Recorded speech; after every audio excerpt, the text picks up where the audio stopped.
at preston.gov.uk.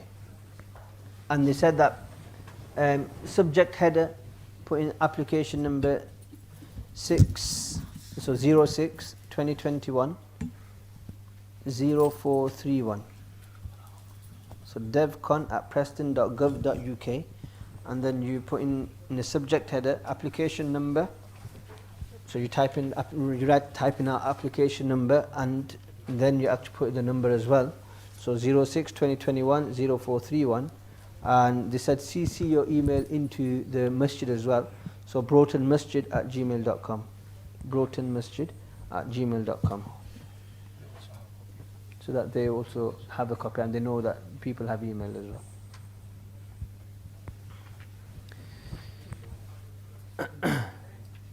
If a young child dies and the child has some amount of savings, does the child have an inheritor? Yes. Can you tell us more about it, please? Depends who the child is and who the inheritors are, but generally, if a child dies, whoever dies, then the inheritors will be, obviously if it's a child, he doesn't have any children, but the parents will become the inheritors. Generally, if the father and the mother, if the grandfather is alive, maybe he might get a share as well.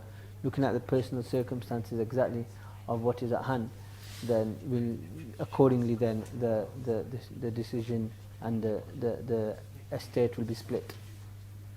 Whatever little amount the child has. Whatever, anything.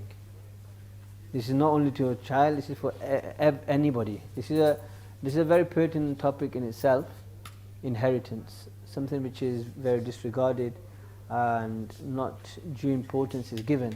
But as soon as a person dies, it says, say, I pass away. Now I've passed away, so everything which I own, everything means every single little thing. My pen, my pencil case, my socks, my phone, my clothes, everything, my utters, everything now is split between my heirs and my inheritors. So my children, my daughter, my son, my wife, my mum, they'll have a share in all of these little things. Then obviously, amicably they'll decide whatever amongst themselves regarding the small things. But even these things, have to be split, and everybody has a share in. Just a reminder that the car park closes at 12 o'clock, so if your car is parked at the bottom, I don't know if there are any, but if your car is parked at the bottom, as somebody says, that he's just put a thing in general as well. So if there are any cars parked at the bottom in Sanak on Herschel Street, then please move your cars before the gate is locked at 12 o'clock. Yeah. Coming back to inheritance, a major misunderstanding, and there's a great lack of knowledge within the Muslim community on inheritance. Inheritance knowledge is only given when a child goes to Darul. So why doesn't the Madrasa teach the basics of inheritance to inculcate the understanding in the child that inheritance distribution is a very important part of deen? And that is something which we can do, inshallah. It is important in that sense, and it is something we can look at. Obviously, the masail itself, they're not something which can be taught to you, but just the general concept of inheritance. It is something which is mentioned generally in the bayanats as well from time to time. But yes, it could be something that we could specify as well to the children from that age as well, inshallah. Because a lot of families, they disregard distribution of inheritance to daughters, sisters, mothers, wives. So this topic needs to be tackled somehow, and there should be some more understanding. Inshallah. It's true. There is a lot of neglect in this regard. Inshallah. It's a shame, especially nowadays, when a lot of people have passed away within our communities as well recently. Unfortunately, but it's just the everybody, whether it's the, well, you got to remember the concept that when it comes to money,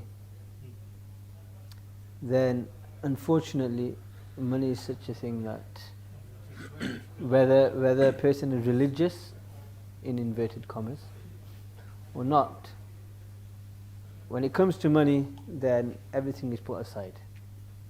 It's a shame, but that is money, and it is what it is. So brothers, even parents and children, the father passes away, the mother doesn't get their share. The sons are not giving it to their mothers. So it is something which is important, but Allah subhanahu wa ta'ala grant us all the correct understanding and the ability, inshallah.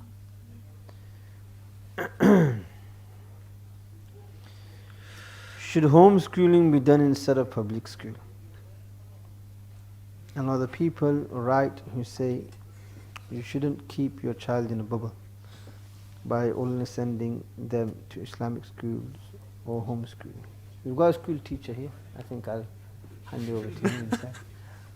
If I say something, he might shout at me. I just said to have you smart, let us go to Eden, innit? To be honest, I think the honest answer to that is that there's no guarantee that just because you do homeschooling, it actually depends. What is it? Was that because to safeguard the iman, Mustafi? I'm assuming so.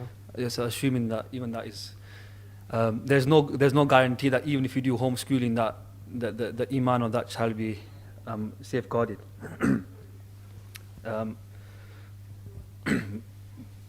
We have seen over the past year or so that young people from very, very, very pious families, well-known families, who have been given the best of tarbiyah, they've been to the entire Madrasa system, they were punctual on the 5 times Salah every single day. But then they ended up doing college or university, or one of them didn't even go college, university, but still turned away from Islam. Yeah. And then the thing is, we think, okay, that's one person that's turned away from Islam. That's not one person, that's one family. Because he's going to grow up to have a family now. That's one family gone. And then the other thing is that how many people he takes with him or with her. We don't know about the hers yet. We all know about the hymns. Unfortunately, this is our community. We all know about the hymns. But let's come back to the topic. It depends on each individual. Sometimes, my opinion on this is, it's even if you send him to an Islamic school, again, there's no guarantee that he's going to stay as a Muslim, but, he's going to safeguard his iman. What I would say though is that he might just delay it for a while at least. He might be protected for another couple more years. It might be a fact of the better of two evils. As Talha mentioned, I work in a school, and there are advantages and disadvantages. We all know the disadvantages, and we openly discuss the disadvantages. Many people don't discuss the advantages of these schools. Give an example, we've got students sitting here as well, and they'll back me up on this. The amount of the Islamic ethos that we have in the school. The Surah Fatiha for every single lesson with the translation. Some which even the elders won't know the translation of Surah Fatiha, but we've got 500 kids in the school that every single one of them, by the time they get to year 8, they'll know the translation of Surah Fatiha. This might become the means of them safeguarding the Iman. The Surah Kahf every Friday. In Ramadan, they've got every single morning a 10-minute clip about Ramadan reflections. Every time a student's relative or family member passes away, you have Yasin Khatams. The last 2 weeks of every term, during assemblies, there's no assembly, a Quran Khatam takes place. So in every year group, there's approximately 120 students, or 3, 6, 9, 12. Approximately, let's say 3 Khatam, let's say some of them didn't pray properly, 3 Khatams per year group. So these and then you got the assemblies delivered by the ulamas within the school that will help the students as well. The students are able to talk to the ulama and to the Muslim teachers within the school, because they understand that the teacher knows my culture at home, what it's like to live as a Muslim. In Ramadan, for example, and normally out of Ramadan, if you wanted to go to the toilet, there's a certain time you can only go, unless you got a toilet pass. But in Ramadan, we understand that we need to go to the toilet a lot more. So there's a lot more leniency. So there's advantages, there's disadvantages. It's down to the individual. Like I said, there's no guarantee that just because you do homeschooling that, you know, it's you're going to turn to be a gem or a star. I mean, it might be, inshallah. But we've seen plenty of people, a lot of ulama that we see within our own, like Talha sahab, right? He didn't do homeschooling. Mustafi did homeschooling. Right? You were Christ the King. You were Christ the King, didn't you, Mustafi? Went to St. Augustine's. St. Augustine's. Then Christ the King. And then Newman College. Newman College. Back in, not Newman College right now, where it's hardcore, back in those days. Yeah? Well, it was just similar to Christ the King as well, probably. And alhamdulillah, you got a live example here. So, it just depends on the individual. Most important is giving your own tarbiyah at home. You can't, whether it's homeschooling, whether it's you send them to a public school, the most important thing is you understand the fitnas that are there. Whether it is at home, whether it is outside. Even if at home there could be fitnas, there are fitnas. Even in schools there are fitnas. So the most important thing is trying to safeguard them from those fitnas. And obviously to keep them away from the fitnas as much as possible. You could say, okay, if I send them to school, there'll be greater fitna there. Send them to an Islamic school, there'll be a bit of less fitna there. Keep them at home, there'll be less fitna there. That's fine. That's a correct understanding, and it's possible. But even then, when you keep it at home and you do homeschooling, and then you're just keeping them on the internet and say, okay, go on to, you know, Khan Academy or go on to this, that, or whatever, and do your online learning there, and that is it, and then you just leave him to yourself. At least he's not in the school with the friends, etc. At least he's at. But then you've left him to it. Is he online? What is he doing online? Is he schooling? Is he not schooling? Is he surfing or she? So accordingly, what the most important thing is that you are fully aware of what your child is doing and what he is thinking, and you try to mold them the way you would like them to be in the future. So this is the most important thing, that you give that tarbiyah, whether homeschooling or whatever, obviously, as there are fitnas everywhere. So the most important thing is that you try to fortify them as much as possible. Yes? In Malaysia, before a young couple get married, they have to go through a course to learn about the rights and responsibilities going into a marriage. Inshallah, that is quite successful. Would something like this be useful here? Inshallah. Could be, inshallah. I haven't seen any. The question is more of a suggestion than a thing, that in Malaysia there is a system there in place that before an individual or a couple get married, then they undergo a course of the roles and responsibilities of marriage. So could that be something that could be done here? Yes, it could be, inshallah. Something we could look at.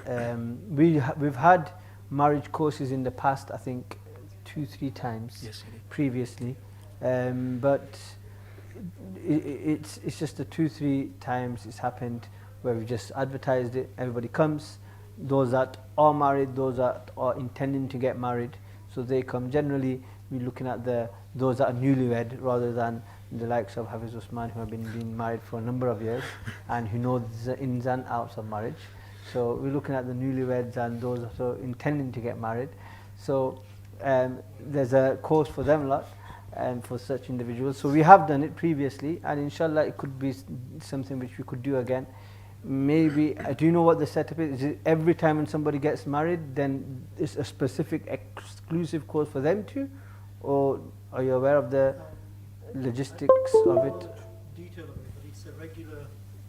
Yeah, because if like people get married every few weeks, so so is it like every few weeks there's a course, or is it every week? Whenever somebody's getting married, they have a 2-week course or something, or is it a seasonal thing? Yeah, it's a workshop where newlyweds can access Right. Online, on site? on site. On site. Inshallah, it's something we could look into. If you could get any more details, that would be helpful as well, inshallah.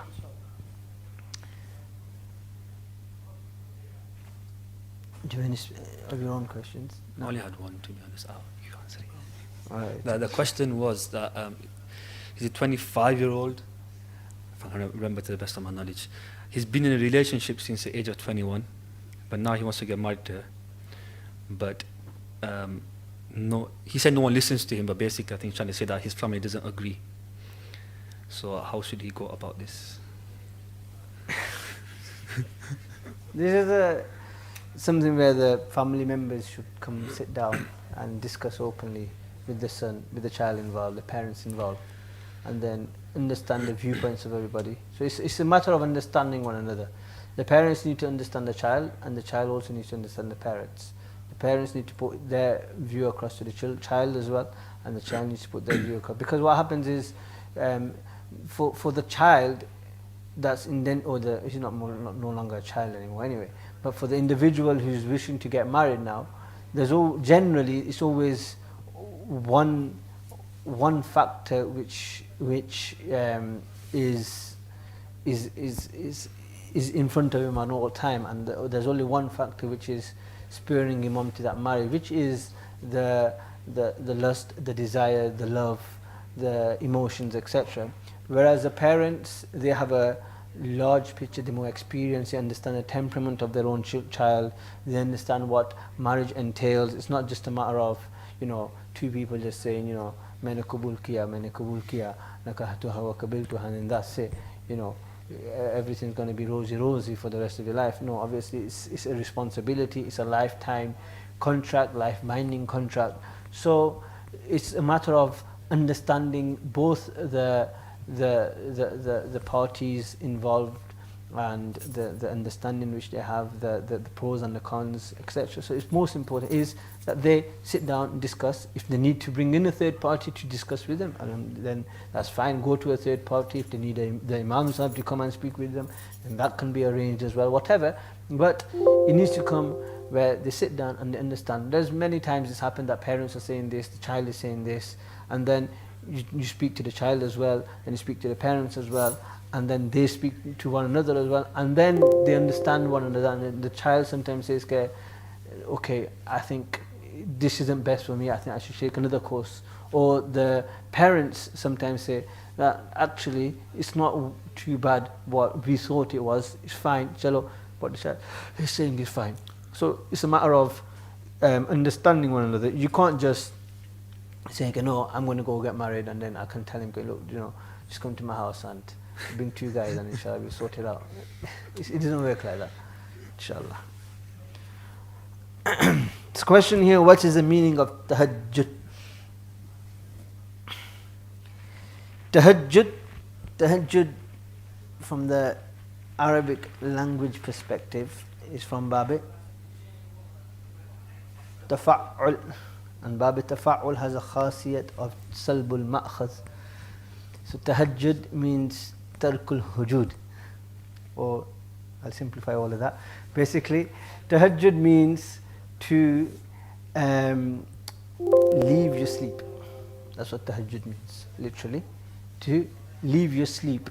So it is that prayer and that salat which is performed when generally people are sleeping. وَصَلُّوا بِاللَّيْلِ وَالنَّاسُ نِيَامٌ.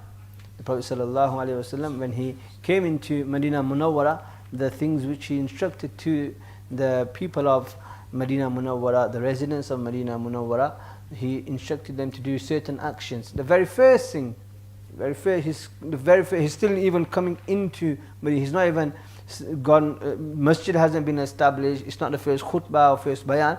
The Prophet ﷺ is just entering into Medina Munawwara, and the Prophet ﷺ is giving advice whilst walking. So he ﷺ says, Afshu salam, wa at'imu ta'am, wa silu al-arham, wa sallu bil-layl, wa nasu niyam.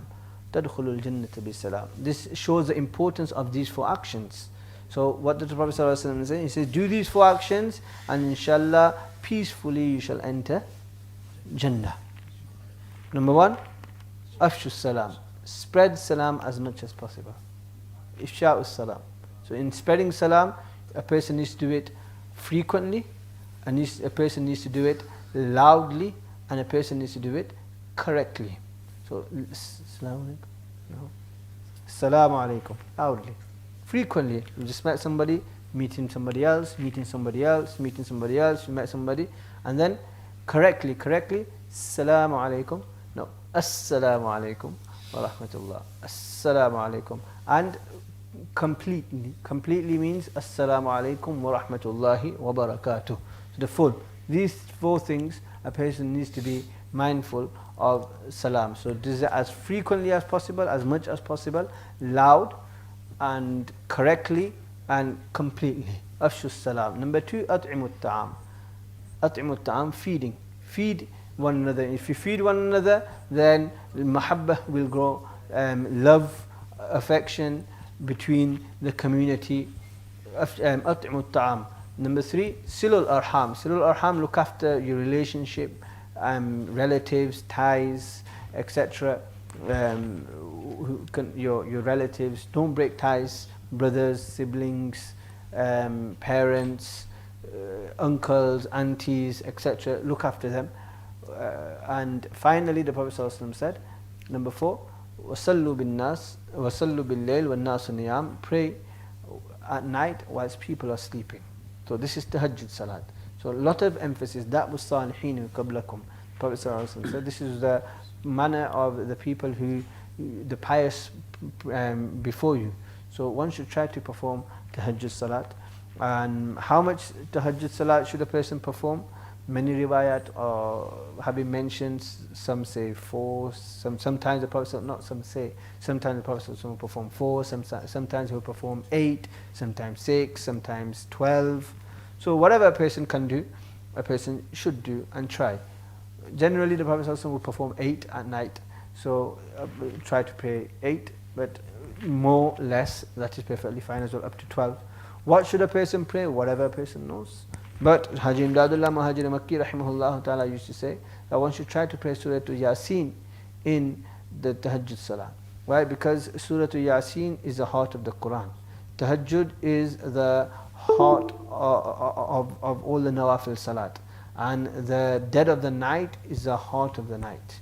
So when all, and the heart of a believer is also there. So when all these hearts gather together, then the barakah of Allah subhanahu wa ta'ala will inshallah descend.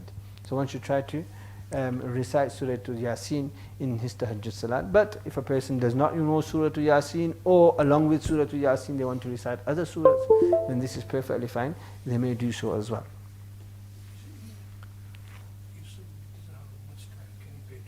Yes, if a person doesn't have much time, then he may perform 2 rakats, that is fine as well. Whatever, as I said, anything can be performed, anything from 2 till 12.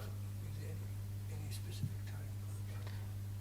time? The time of Tahajjud starts as soon as a person has performed his Isha. No, his Isha first.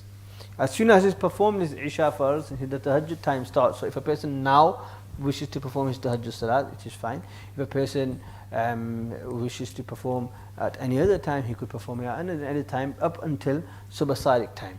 So obviously the latter part is the best, and it's best that a person better that a person leaves his sleep and goes to sleep and then wakes up. But as I said, if a person even performs it before going to sleep, sometimes the Prophet ﷺ will perform it before going to sleep. Sometimes the Prophet ﷺ will wake up and then perform it. Sometimes he would go to sleep, perform it, and then go to sleep again. And when Hazrat Aisha radiallahu ta'ala anha said this to the Sahabi, then the Sahabi or the Tabi'i says, Subhanallah, Alhamdulillah, alladhi ja'ala fil amri si'atan. Look at the blessing and the mercy of Allah subhanahu wa ta'ala, that the Prophet ﷺ did all of this, so that if a person sometimes feels, I'm too tired, I can't wake up, it doesn't matter, let me just do it now as well. So look, the Prophet ﷺ did this as well. So this is the beauty of the Sunnah of the Prophet sallallahu alaihi wasallam and the life of the Prophet sallallahu alaihi wasallam. Is that related? That's fine. Tahajjud or Qadha Salat, what should a person perform? If a person should perform, if a person has a lot of Qadha Salat, obviously Qadha Salat should be performed. Okay? But that does not mean a person should disregard the Sunnah and Nawafil completely. Okay? So keep a habit of performing Sunnah and Nawafil. So if you are going to wake up for Tahajjud, Okay, then wake up for tahajjud, perform 2, 3, 4 rakats of tahajjud, and then perform your qada salat. That's fine. Okay, but then think that, oh, I've got loads of qada salat, so what's the point of me waking up for tahajjud? So now you don't even wake up for tahajjud, you're not even performing qada as well, because you're sleeping at that time. So that defeats the object. If you are going to wake up for tahajjud, and then you say, okay, oh, now should I perform my qada or should I perform my tahajjud?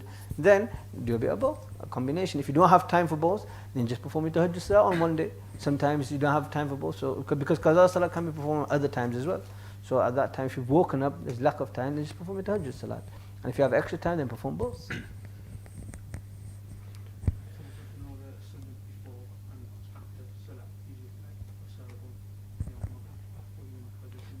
Your sunan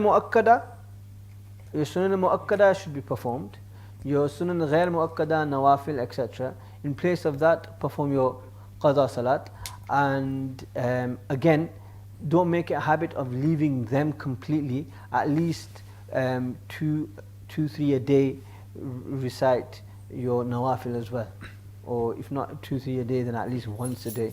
Sometimes recite your zuhr, additional 2 nafil instead of your qada salat, and then do additional qada salat at asr time, for example. So that you have that habit of performing nawafil. Otherwise, you'll do your qada salat and then you won't have a habit of nawafil as well, and then you just leave your nawafil altogether.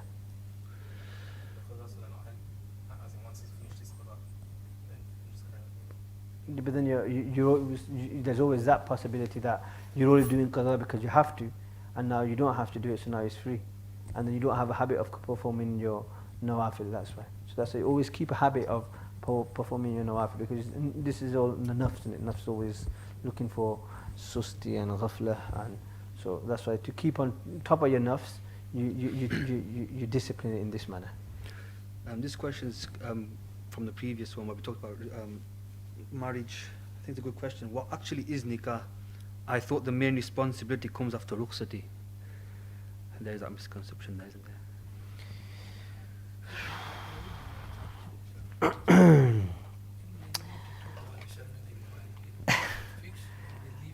Nikah, once a person performs a nikah, well, so first you have your engagement, which everybody says you're getting fixed, so you say engagement.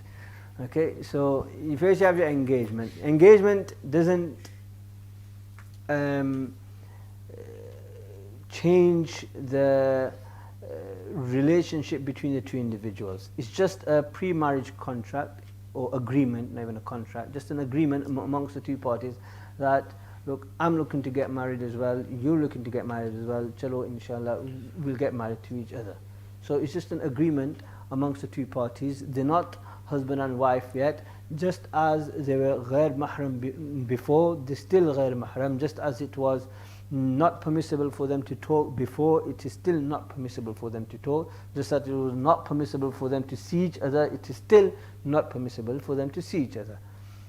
So that's engagement. Once the nikah is done, okay, once the nikah is done, so now the nikah is done, now they are husband and wife.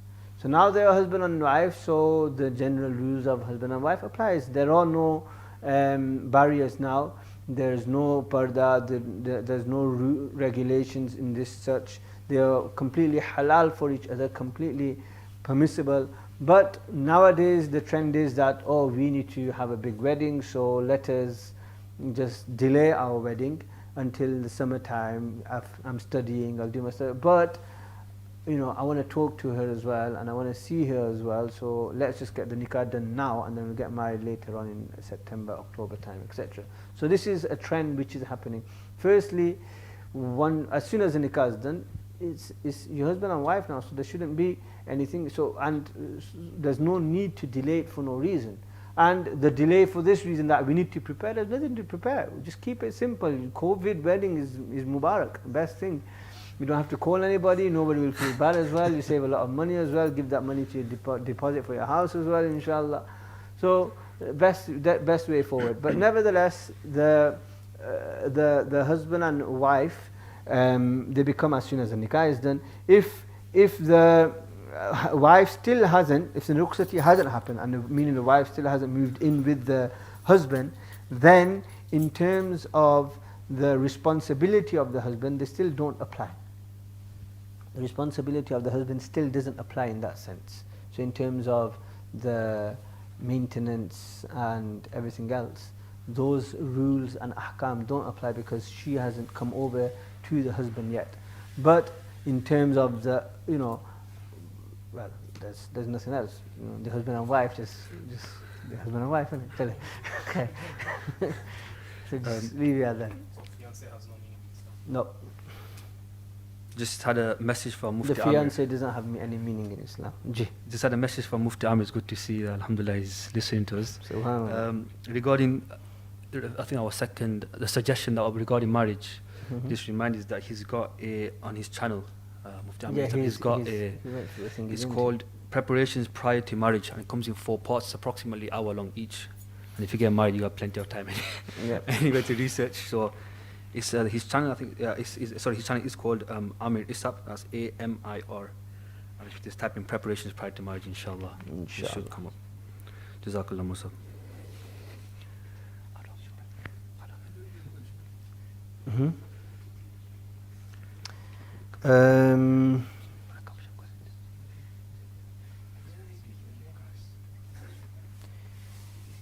there's a lot of thingy coming here for Deobandi and Salafis, and they go.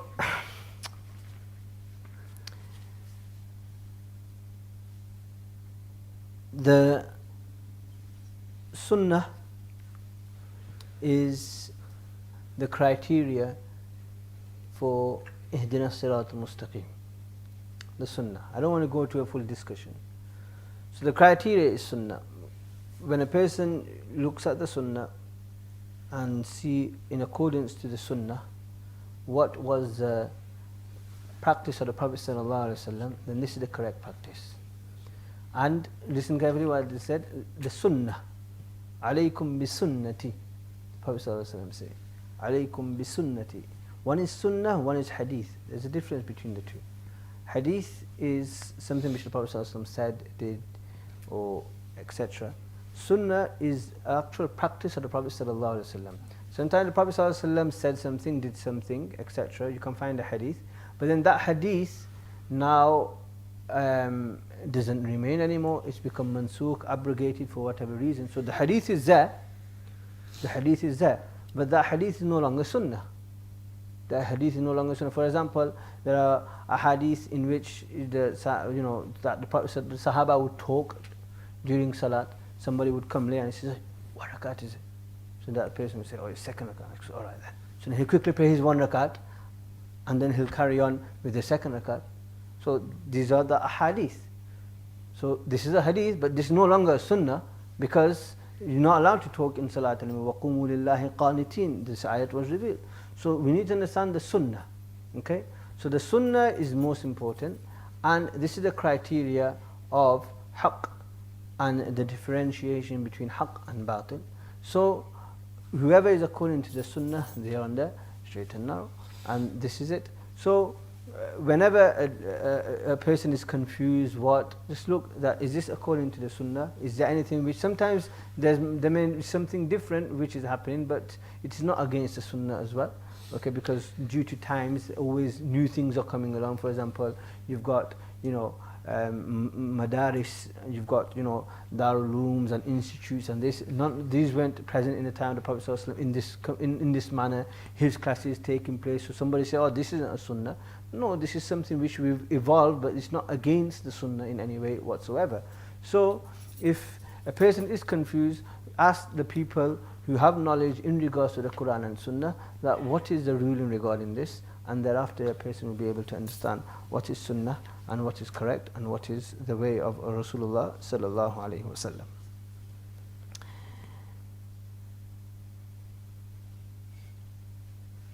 Do you think social sciences from the Islamic point of view should be added to the curriculum of Madrasa for children at 16 plus?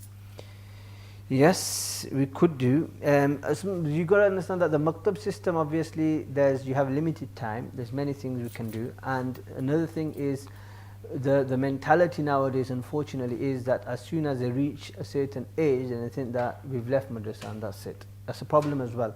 problem on behalf of the children, problem on behalf of the parents as well, unfortunately, because the parents say, oh, my chocolate and his class, I mean, GCSEs are good, he can't come madrasa anymore. And then as soon as they reach the age of 14, they leave in the madrasa. Whereas at that age, they still need to continue. The quest for knowledge never ends. I've been studying since I've been in madrasa. In Maktab, from Maktab I went to Darul Uloom, and I still feel I don't know anything. And I'm not saying it out of tawadu or out of humbleness or humility. This is the reality, because the knowledge of deen is so vast that a person can spend his entire life studying and still he's just a drop in the ocean. It's just a drop in the ocean. So unfortunately, the problem is that children, they don't want to stay in madrasa after the age of 14. Parents don't want to keep their children in madrasa after the age of 14. So yes, the provisions previously have been made, provisions still can be made, provisions should be made. It's a bit of a mixture.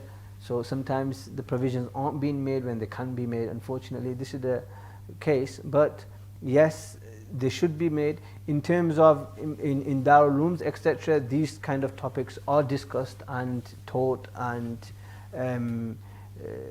learnt, etc. But in terms of the general public and the general masses, then we need to, these things should be discussed as well in the madrasa, inshaAllah ta'ala.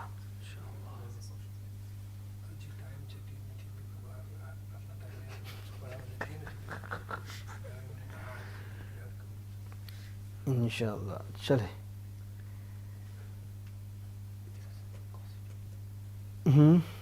We've got the importance of madrasa, isn't there? What can you do? I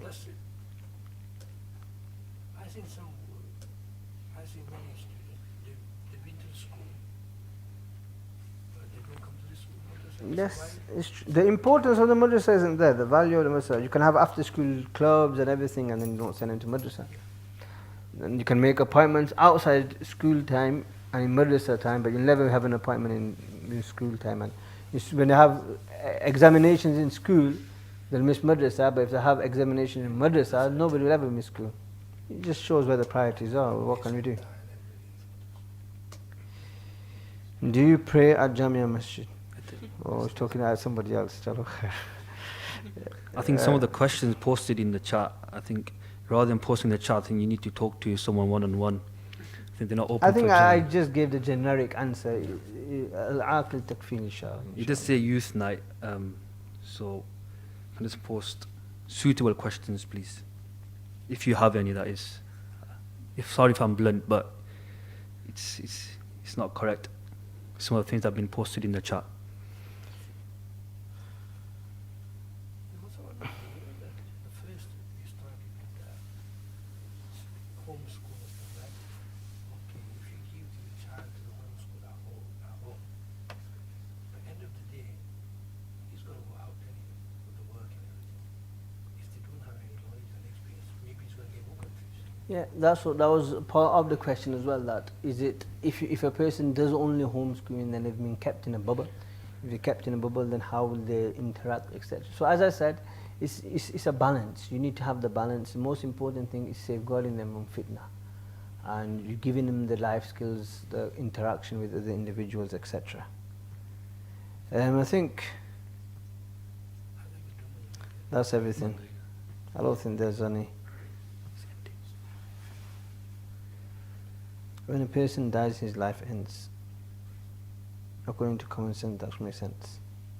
But we are told to do prayers for the dead. You pray Quran and so on, when there are limited du'as to perform. I think he's talking to himself. Huh? He's talking to himself, I think. You don't understand that one. Yep. Yep. About the Prophet ﷺ when he was entering Medina and having, obviously, giving advices, and one of the advices was to feed each other. Can we maybe improve feeding each other in the masjid? Feeding each other in the masjid. COVID restrictions don't assist at the moment. Inshallah, after COVID. Inshallah, after COVID, we'll hold a dawat from your side, inshallah.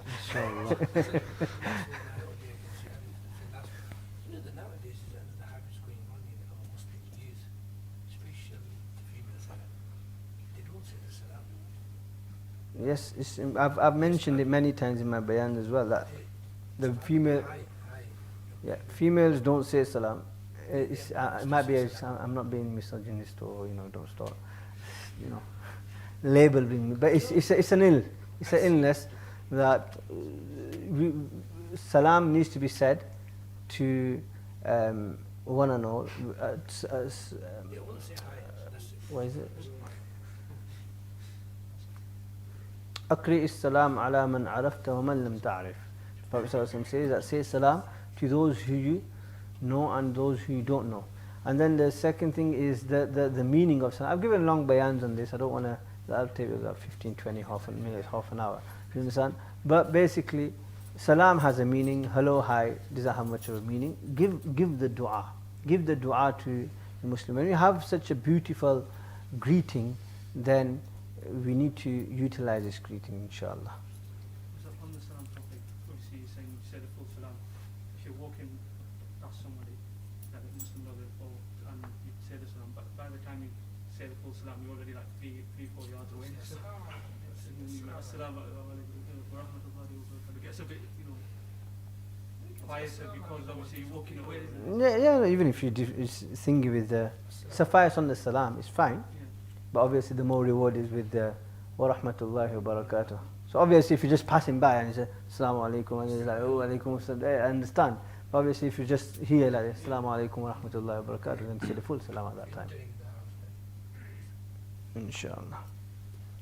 Teach inshallah. Subhanakallah wa bihamdik. Nashhadu an la ilaha illa ant. Nastaghfiruka. Time, night is short at the moment anyway. Inshallah. So